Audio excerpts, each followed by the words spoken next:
Hello everyone, আসসালামু আলাইকুম। সবাই কেমন আছেন? আশা করি সবাই ভালো আছেন। আমি তো এখানে সকালবেলা রুটি বানাচ্ছিলাম। আমাদের তো সকালে রুটি আর চা ছাড়া চলেই না, আর যেহেতু স্কুল বন্ধ, যেটা মনে চাই সেটাই বানিয়ে এদিকে তো আমি রুটিগুলো ছেঁকে নিচ্ছিলাম। আর কুরবানির ঈদের পরে তো গরুর মাংস দিয়ে রুটি, এটা তো সবার বাড়ি চলে। দুপুর বেলা তো এখানে আবার নোনা ইলিশ বের করে নিয়েছি ফ্রিজ থেকে। এই নোনা ইলিশ তো আমি নিজের হাতে বানিয়েছি আপনাদের ভাইয়ার জন্য। সে তো ইলিশ মাছ অনেক বেশি পছন্দ করে, আর আমি তো এখানে আবার ইলিশ ভুনা করব, সেজন্য তো এখানে আবার রসুন গুলো ছুলে নিচ্ছিলাম। আমি কিন্তু কখনো এভাবে ভুনা করিনি, ফার্স্ট টাইম নোনা ইলিশ ভুনা করতেছিলাম। খেতে কেমন হবে আমার কোনো আইডিয়াই ছিল না। আমি তো একবার রান্না করেছিলাম ছোট ছোট করে কেটে, তারপরে ভুনা করে পাঠিয়ে দিয়েছিলাম। আর সেই নোনা ইলিশটা কিন্তু বাজার থেকে কিনে নিয়ে আসছিলাম, আর এইটা তো নিজের হাতে বানানো। এইদিকে তো আবার আমার রসুন পেঁয়াজ মরিচ কাটা শেষ। তারপরে তো আমি ব্লেন্ডারে যে পেঁয়াজ নিয়েছি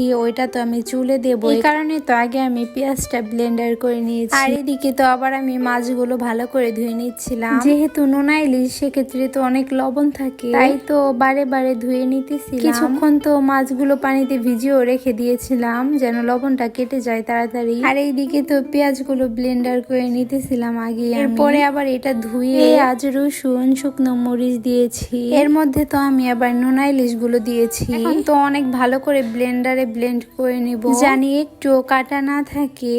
আর এখানে তো আবার আমি একটু পানিও দিয়েছি, একটু পানি দিলে কিন্তু অনেক তাড়াতাড়ি ব্লেন্ডার হয়ে যায়। দেখুন আমার কিন্তু ব্লেন্ডার করা শেষ, অনেক ভালো করে কিন্তু মিহিন হয়ে গেছে। আমি তো একটা বাটির মধ্যে এখন সবগুলো উঠিয়ে নিতেছিলাম। ফার্স্টে তো আমি ভাবতেছিলাম কিভাবে রান্না করবো নোনা ইলিশ গুলো, পরে তো মনে পড়ে গেল এভাবে কখনো রান্না করিনি, এভাবে রান্না করে দেখি কেমন লাগে। আর এদিকে তো কড়াইতে একটু তেল দিয়ে এরপরে মশলাগুলো দিয়ে দিয়েছি।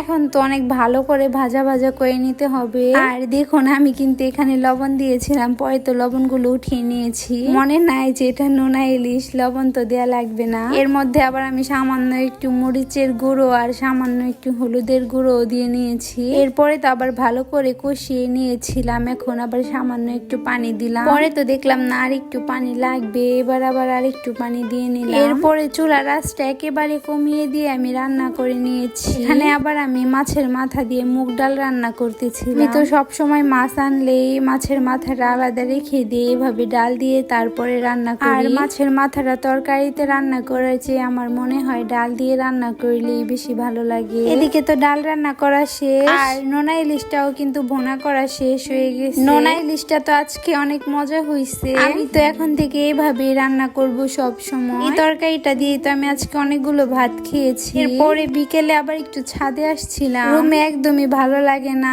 তখন একটু ছাদে আসলে আশেপাশে তাকালে তো মনটা ভালো হয়ে যায়। আর সাফা যদি একটু ছাড়া জায়গা পায় কি যে দৌড়াদৌড়ি করে। তো আজকের ভিডিওটা এই পর্যন্তই। সবাই ভালো থাকো, সুস্থ থাকো, আল্লাহ হাফেজ।